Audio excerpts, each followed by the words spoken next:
Okay, good morning. Happy Saturday. Where are we? 6:42. This clock's off by an hour. Going to get out on the lake. So just going to grab, I got a few things here, some water, one of my rods that was repaired or replaced. And I just need to grab a drone and some camera accessories out of the truck and head down to the boat. Looks like it could be a beautiful day today. It rained real hard last night. Let's grab some stuff and we'll head down to the lake. All right, got what we need. Pretty quiet around here yet this morning. People are probably partying pretty good Friday night of the long weekend. Cool decals on the Bronco. We're still waiting to get the proper ones, but these were ones we had made up just for generic and they fit perfect. So I actually don't mind it at all. Get down to the boat, get it warmed up. Yeah, it's looking pretty nice out. Looking amazing out there. Fog's lifted enough that we can at least see other boaters. So that's nice. Feels good to be back here. It's going to be a beautiful day. Okay, I'm going to gear up the boat, warm up the boat, and we'll get going. All right, so what I do cold mornings like this is I usually fire up the boat while it's tied to the dock, let it idle and warm up a little, and then untie and go. Being a jet boat, it always wants to move when it's running, so lit it up, fire it up, get some heat in it, and away we go.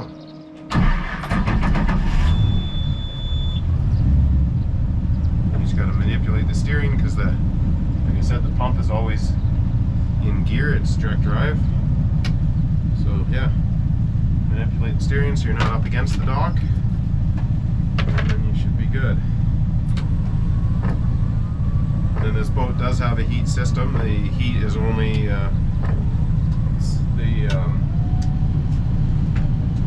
from the coolant of the engine.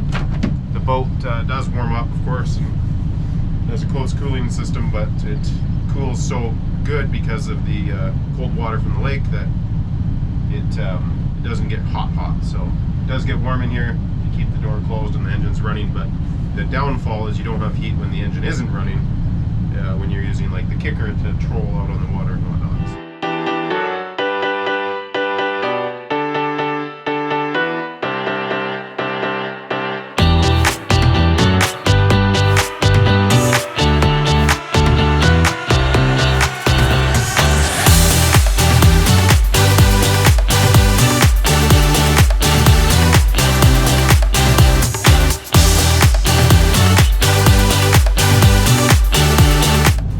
Warmed up, downriggers are ready, got the gear on the rods we're going to need for Kokanee.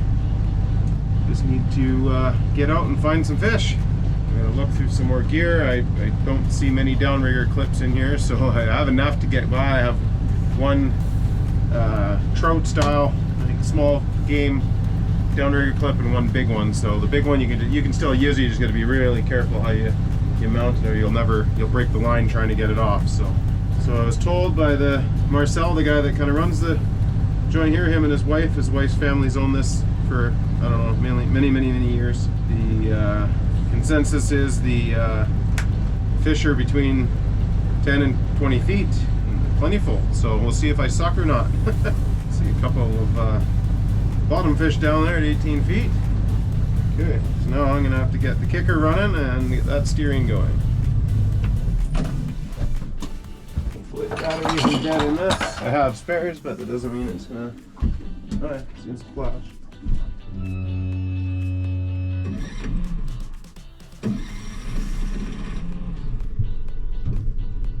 Okay, we're all set. Kicker's warming up. With Kokanee, you want to fish super slow, so I've even had to run the choke a bit to kill the motor down a little before to make it work well. So yeah, I feel like a new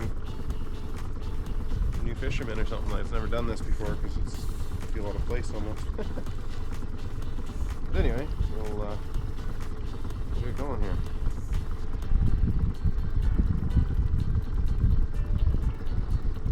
Someone's already got a Kokanee out of here at 2 pounds this year. So that's cool. That's a pretty big Kokanee. That's half a sockeye anyway.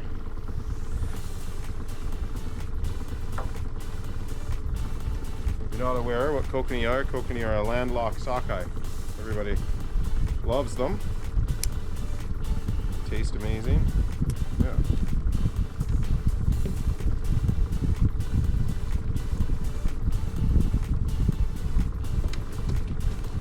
All right, try some of this pink corn on this side, and we'll try the other color on the other side. Usually run two per hook. And the idea that at least one might fall off each hook.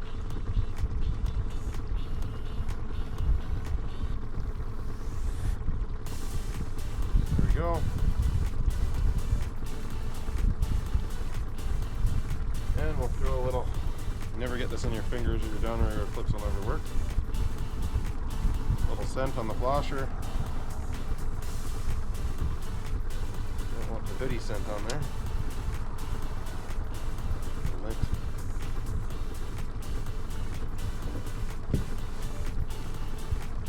There we go. That side is ready to go.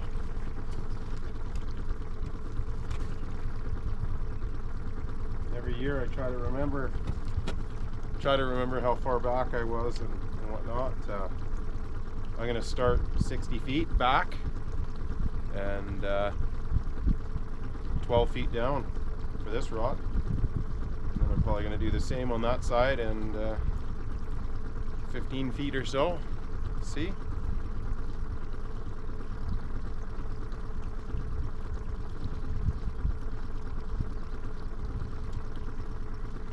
There's 60 feet.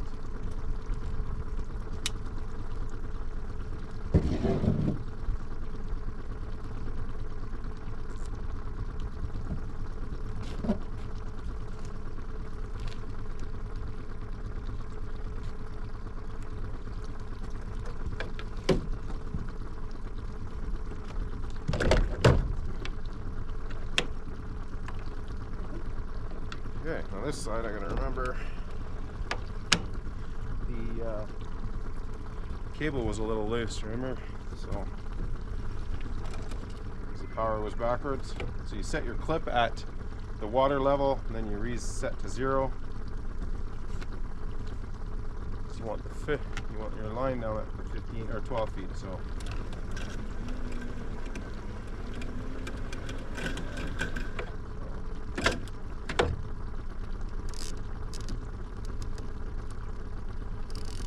crank that down nice and tight so you can see the bite.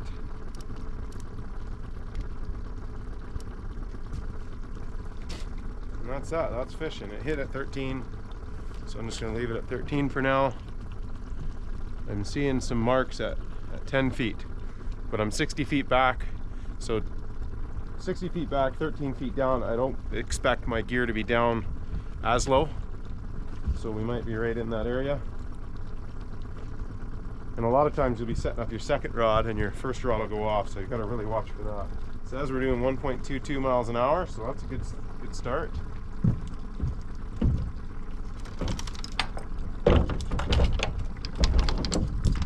If only you guys can watch the rod for me, we'll be set.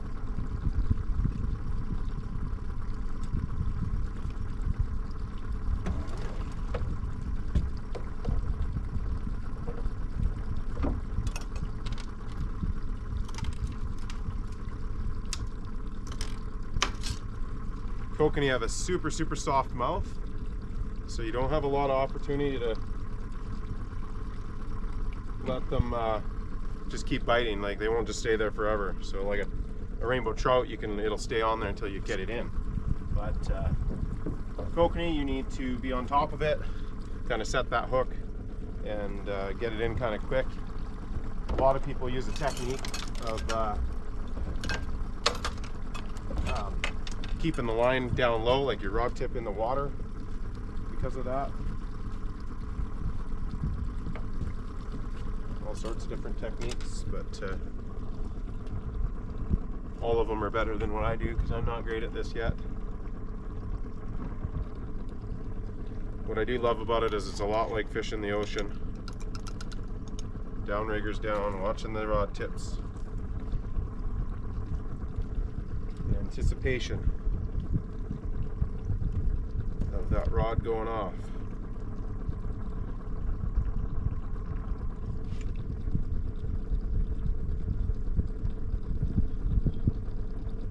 Later this year we'll get the dogs out here. Coop loves fishing. He actually, well, pretty much seems like he knows when there's a fish on, which is pretty crazy. If he hears your feet move in the boat when he's dead asleep, he wakes up barking. He knows there's a fish to lick. Okay, again, we'll go back 60 feet. And this one I'm going to try and drop it about 10 feet and see what happens. I am seeing fish on my sounder at 10 feet or less and just over 10 feet. So up nice and high. I guess the water is still cold.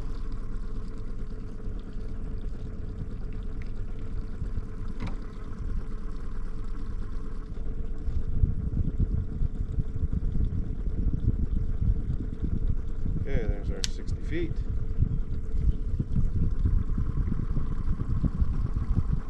Now I'm going to try and figure out the salmon clip.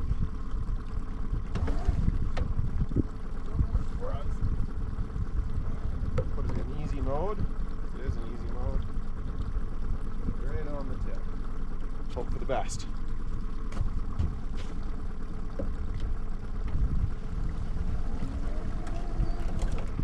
Set, step. Zeroed out there, it was only out by a foot.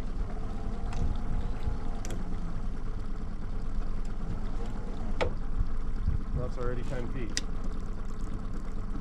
Oh, the clip was too loose, it popped off on me. So that's what happens, you gotta figure it out. It's on easy mode, so maybe I can go a little deeper.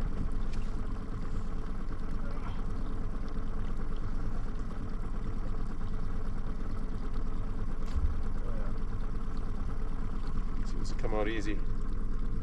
Easy enough.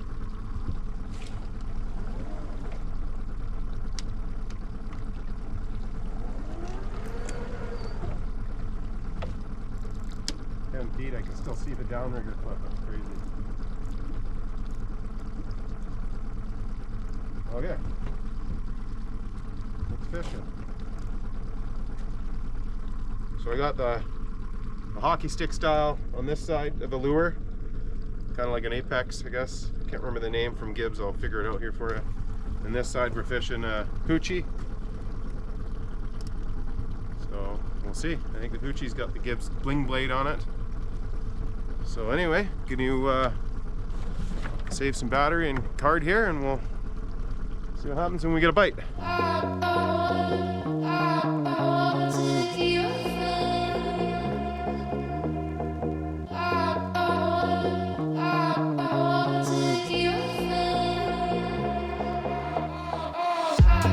Well, we're all set.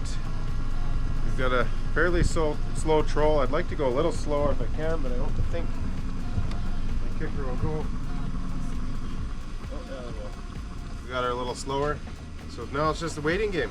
Waiting for that sun to poke through those clouds so my hands aren't so cold, and waiting for a fish to hit. I'm fishing around at least half a dozen more boats here, and I haven't seen any nets out or anything yet, so yeah, it is what it is. With the slower that motor runs, the more it shakes. So now these rods being such soft Kokanee rods, they bounce, so you gotta train your eye to watch for the quick hit versus just the rod bending. So got the drone above us in parallel mode. Again, a lot of today is just learning, trying to get prepared to be doing this out in the ocean. It's already hectic out there on our trips, just the fishing end of things. So the more experience I get out here on the lake with the filming end of things, the better. I've done a ton of filming on the water. You can see it on my Fishing with Dennis page that's linked in the bottom of this YouTube channel. But it was all like fairly unedited, just kind of used the iMovie to throw clips together, and a lot of it was taken with this this mount, where this GoPro's mounted right now, it's just the easiest spot to stay out of everybody's view of their head, you know. Down low you can get in the way, but anyway, so there is some footage on there, but nothing edited as like Leah will edit, and nothing with the extra cameras. Yeah, we've got the extended battery in there right now, so it lasts for quite a bit longer.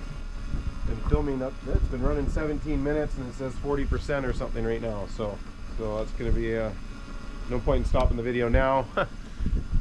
It's a pain when their videos are longer than 15 minutes, but is what it is at this point. I can edit it after.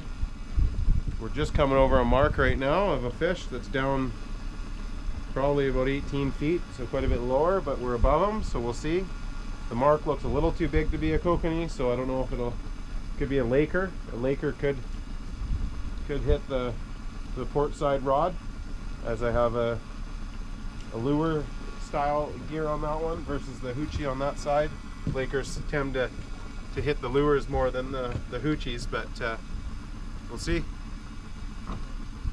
And I'm seeing marks above where we are, so it's so tough.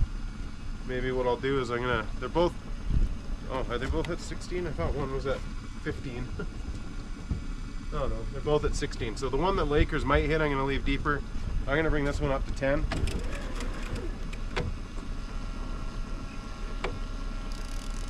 Let's see if find our first kokanee up a little higher, because I'm just coming through a ton of marks right now on the screen.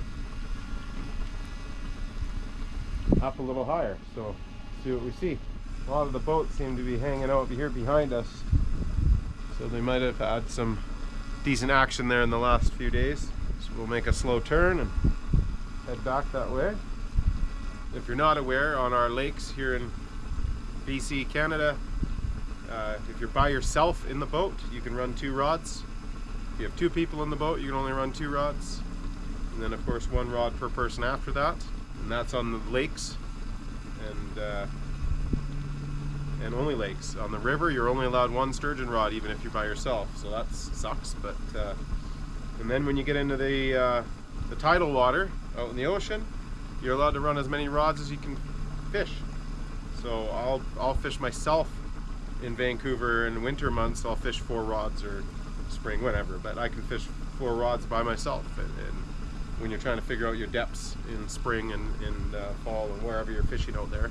In winter, you normally ever run 2 rods, because you're dragging the bottom. So you can't drag the bottom without more downriggers than 2. But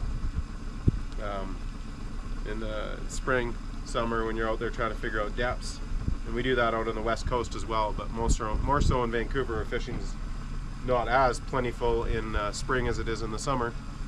You're trying to figure out the depths. You can run 4 rods, and even out here, if you have 4 people on the boat, we'll run 4 rods. And you get a couple down deeper, going for lake trout and rainbow trout and the odd kokanee, and then you'll fish your upper rods for kokanee, and it can be pretty plentiful, because kokanee, a lot like sockeye, like to swim in those schools, and they'll attack together like that. So we've had days out here, Chris and Krista, they're a lot more dialed into kokanee than anybody else I know, but they'll have 4 rods out with 4 or 5 people in their boat, and it's just non-stop rods. Once they figure it out, they figure out their speed, they figure out their gear and their bait. It's like non-stop. So got a fish on here. Yeah. Oh, got a fish on right when the camera or the drone is going to try and fly home.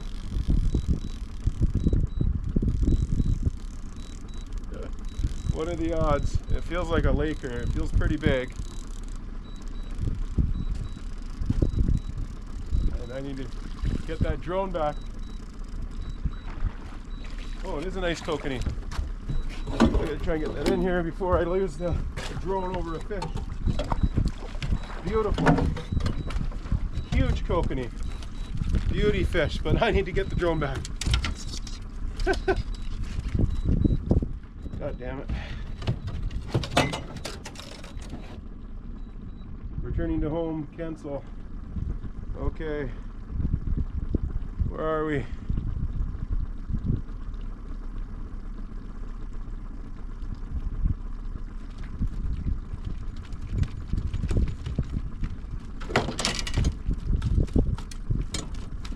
Okay, turn back to me. I'm panicking, but it says 21, so I think that's 21%, other than losing the view of getting that fish. And if you've noticed, we got that on the corner, which is super common to get your fish on a corner. And that's what we did. So we'll be 25 minutes by the time this gets in. So that extended battery is pretty bad. I see the drone.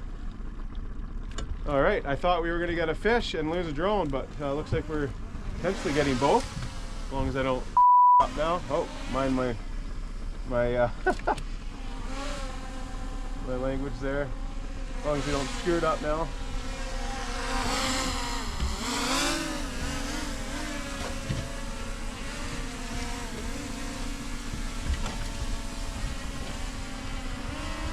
Ah, drone always fights you. Does not want to come into the boat.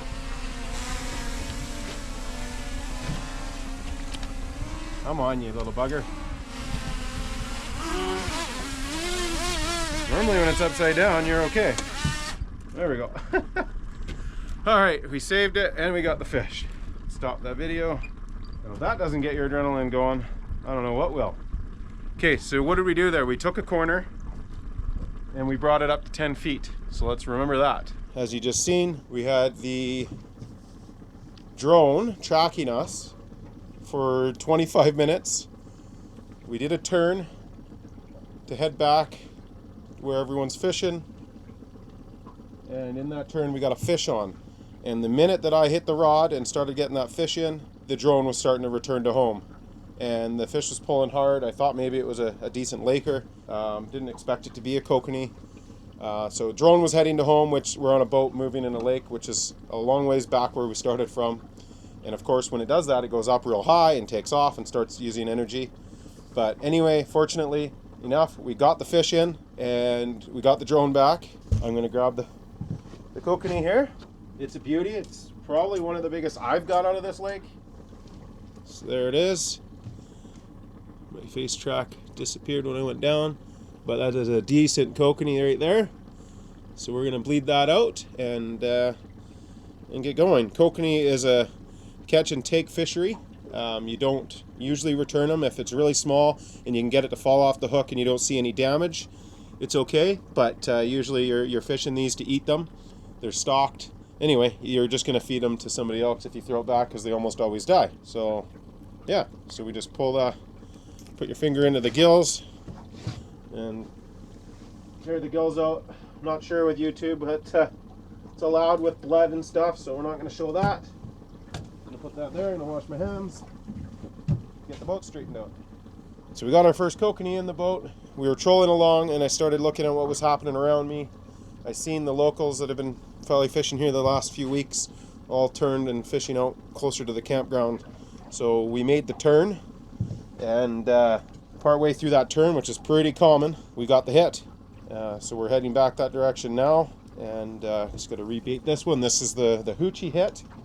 The other thing we did in that turn is I started seeing fish on the sounder at about 10 feet or less. So we brought the rod up to 10. Both of them were sitting at about 16 feet and right on that corner, which is pretty typical. So that was the starboard rod, and we turned port. So let me think this over. Turned, and we would have sped that rod up a bit, so and lifted it up higher. So I don't know if the speed mattered or if it was the height. So it might have been the height, because I did see fish above the gear on the sounder. So anyway, we're going to get this back down to 10 feet and not overthink that too much and see what happens here. So yeah, that last round we did 80 feet back and 10 feet down on this rod. So we're going to get it set. Yeah, comment below if you guys want to see more of this, what I call fishing with Dennis. If you don't already know, my actual first name is Dennis. My late father's name was Dennis, and we had an uncle Dennis, so I believe they figured they'd call me by my middle name, which is Lee. So that's why my my personal YouTube channel is Fishing with Dennis, and my Instagram's Fishing with Dennis. Yeah, so anyway, we're doing a lot of that this year. If you're following along on the daily vlogs, we're not posting daily yet, but we are definitely. I am filming daily, and Leah is editing daily.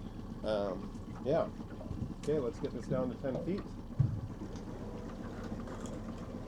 Okay, that's down to 10 feet. As promised, I'm gonna bring up this other rod.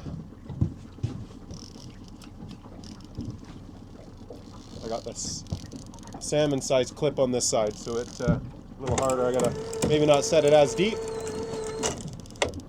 And this time around, we're going to get this in. We're going to check the bait, and we're going to, well, if that's, the other rod's bouncing pretty good, but I think it's just the shake of the engine. We're going to check the bait here, make sure that the gear's good. Okay, we're still doing good here. This one we have different gear on it with the other corn. But I'm not going to say that doesn't work yet. I'm going to put it at 10 feet. And see if it does anything different. If not, I can start matching my gear. Slowly heading back out towards the track on the sounder of where we started. We'll get this back 80 feet.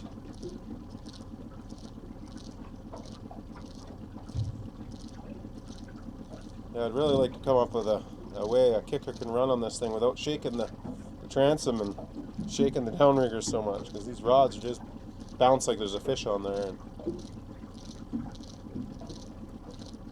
And anyway, I know it's not a fish. Hope the sound's okay. I didn't put the mic up on me. I put it down on the boat. I'm worried about dropping it in the lake. Oh, I went back 90 feet. Oh well, 90 feet it is. I'll drop 11, and that should make up for the difference of the 10. Ooh, that sun's starting to poke through the clouds, I think, a little bit.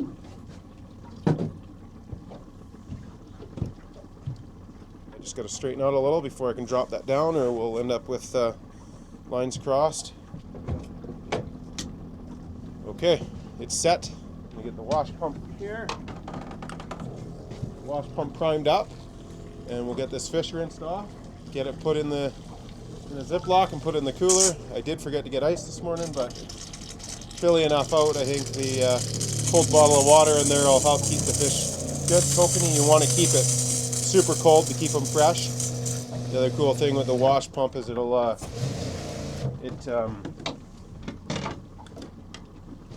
take all the scales off for you too, which is cool.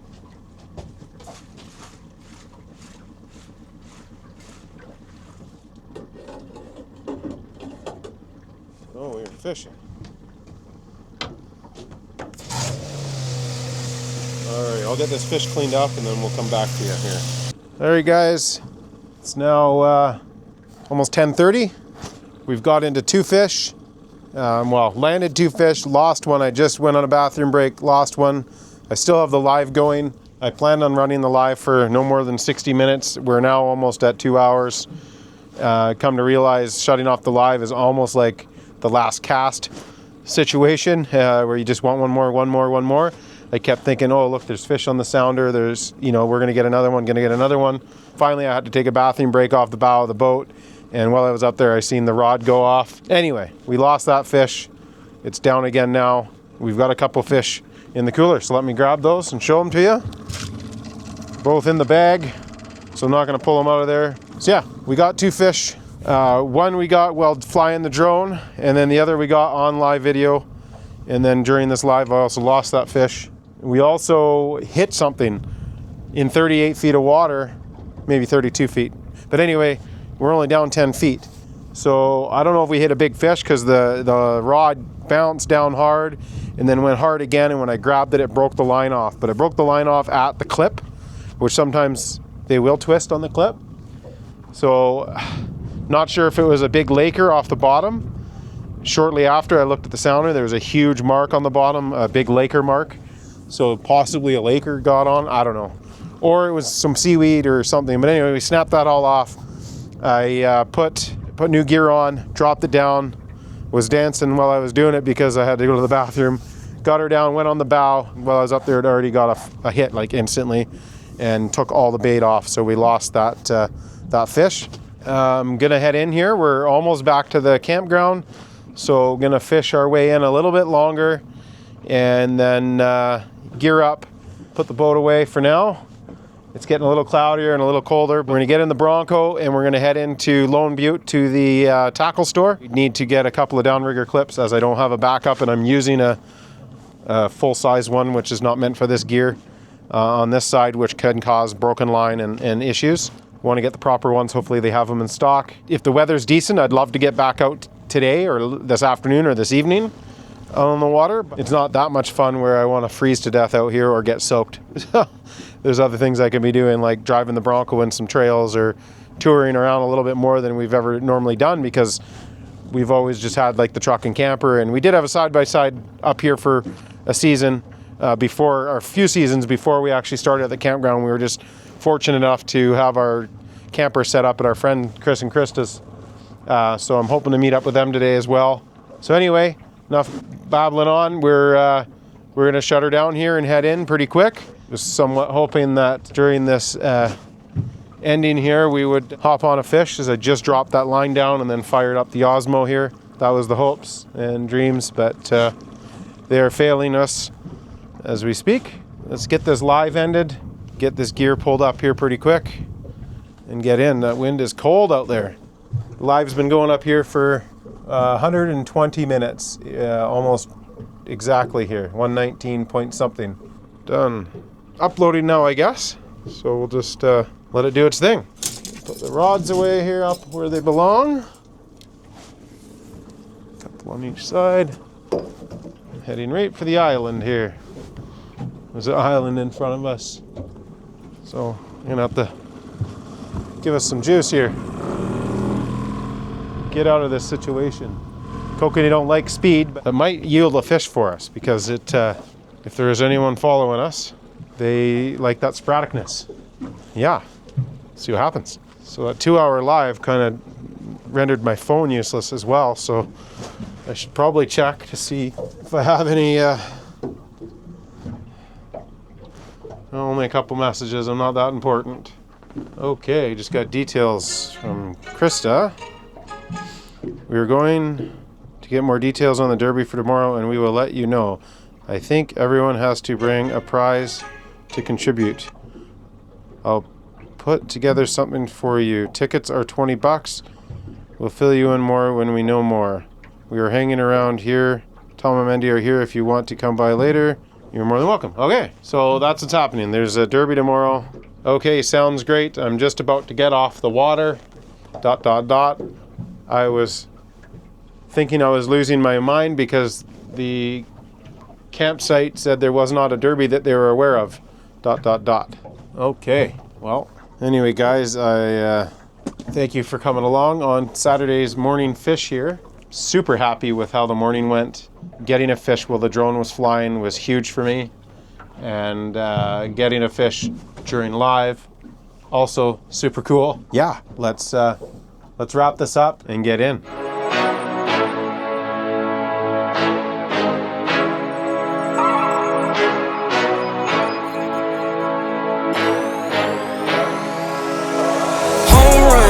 Touchdown, buzzer beater, do it all now, top corner talking home run. Touchdown, buzzer beater, do it all now, top corner like all in. Lit the fire when you doubted, now I'm all in. Put me with the best, bring the stars in. Undefeated mode, no falling. Doubted when I lost, slide back when I win. Fade and pay the cost, but I rose so thick and thin. Battles and the scars, see them on my skin. They tried to knock me out, but I'ma fight it to the end, and there's no days off. I'm just resting up a little, know it pays off. I'm just stuck up in the middle, knock some weight off. I've been carrying for years, and I'm not worried, I got no fear. Home run, Touchdown, buzzer beater, do it all now. All now, top corner talking home run. Touchdown, buzzer beater, do it all now.